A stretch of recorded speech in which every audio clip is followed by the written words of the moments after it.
Good morning বন্ধুরা। তো আজকে হলো রথযাত্রা, মানে হচ্ছে উল্টো রথ। উল্টো রথটা বলতে গিয়ে কেমন যেন লাগে, তাই না?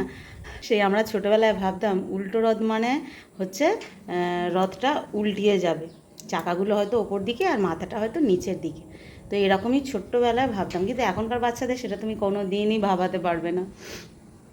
তো যাই হোক, তো বাড়ির সামনেই রথ হতো বলে না, সেইটা খালি মানে অপেক্ষা করে থাকতাম। উল্টো রথ মানে রথটা উল্টাবে কখন, রথটা উল্টাবে কখন, এরকম একটা চিন্তাভাবনা মনের মধ্যে চলতো।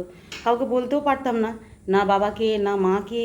এরম বাবা মাকেও বলা যেত না এই প্রশ্নের উত্তর, যে উল্টো রথ মানে রথটা উল্টাবে, এরকম একটা ব্যাপার।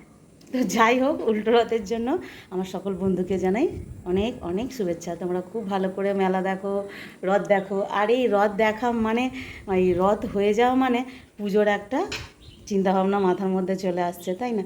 তো সোজা রথের দিন তো অনেক জায়গাতেই মানে খুঁটি পুজো হয়েছে। তো এটাই হয় আর কি, প্রত্যেক বছর রথের পর থেকেই দিন গোনা শুরু হয়ে যায় যে এইবারে পুজো খুব সামনাসামনি চলে আসছে।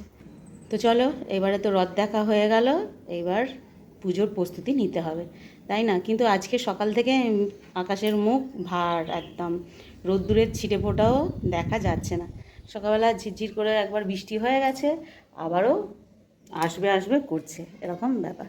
তো এইদিকে সকালবেলা কর্তামশাই চলে গিয়েছিল বাজারে, বাজার থেকে নিজের কাজ সেরে তারপরে বাজার নিয়ে এসেছে। আর আমার এইদিকে রান্নাবান্না বসেই গেছে, বুঝতে পারলে? আর এখানেও দেখবে কোটা ধোয়া চলছিল, এদিকে তো রান্না হচ্ছে আর এদিকে কোটা ধোয়াও হচ্ছে। তো চলো দেখি কি নিয়ে এসেছে। মাছ তো এনেছে মনে হয়, ওটাই ধুয়ে বেছে নিই এখন। গাড়িতে যেরকম নিয়ে এসে রেখে দিয়েছে ব্যাগ শুদ্ধ, সেরকমই রয়ে গেছে। আমাকে আনার সাথে সাথেই বলেছে ধুয়ে নাও, কিন্তু আমি ওখানে কোটা বাছা করতে বসে পড়েছি বলে আর আর আসতে পারিনি। এদিকে নিয়ে চলে এসেছে কুমড়ো। বাবা, অনেকটা কুমড়ো এনেছে।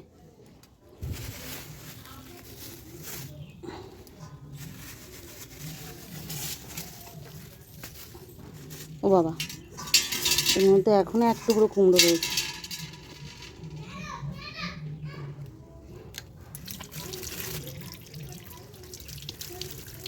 আমাদের আবার কুমড়ো ভাজাটা বেশি খেতে ভালোবাসে আমার কর্তামশাই কুমড়োর তরকারির থেকে। নিয়ে এসেছে মোরলা মাছ। ছোটো মাছ খেতে আমাদের বাড়িতে আমার কর্তামশাই এত ভালোবাসে।